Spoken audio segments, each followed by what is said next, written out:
Hello guys, magluluto tayo ngayon ng adobong manok na may patatas. Napakasarap nito guys. Mamaya ipapakita ko sa inyo kung paano ang pagluluto. Tara na!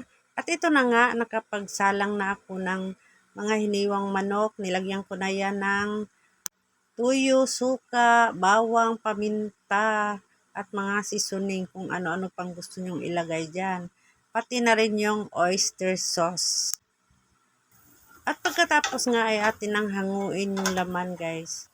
Ilagay natin sa isang malukong at ating itabi yan. Lahat na yan ilalagay natin. Pag samasamahin na yan, pati yung laman at saka yung kanyang sauce.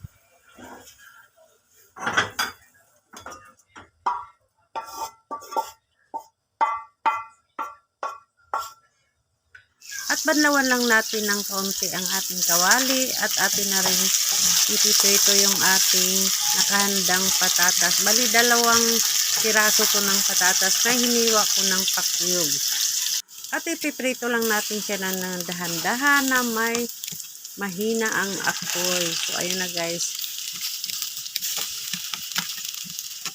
Ayan, dahan-dahan lang hanggang sa siya ay magkakulay brown. At ito na nga, binukod ko na para ay ating ilagay mamaya sa ating adobong manok. At pagkatapos ay magigisa na tayo ng ating bawang sa the same kawali pa rin guys. At pagkatapos ay ang ating sibuyas. Yan. Halo-halo lang mabuti para siya ay lumabas ang kanyang aroma. At maya-maya naman ay ilagay natin yung laman ng manok. Ayan. Dahan-dahan. Baka ikaw ay mapasok. Ayan. Sige. Ilagay mo lahat. At yan na nga. Yan. Halo-halo lang.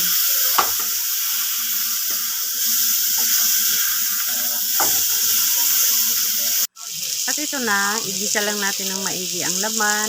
Tapos yung kanyang sauce ay nakabukod na para mamaya ay ilagay natin.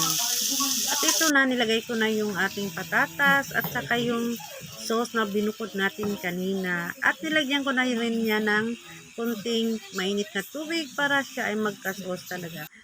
At ito na guys, ang ating finished products. Adobong manok na may patatas, napaka-yummy. Subukan nyo rin guys. Maraming salamat.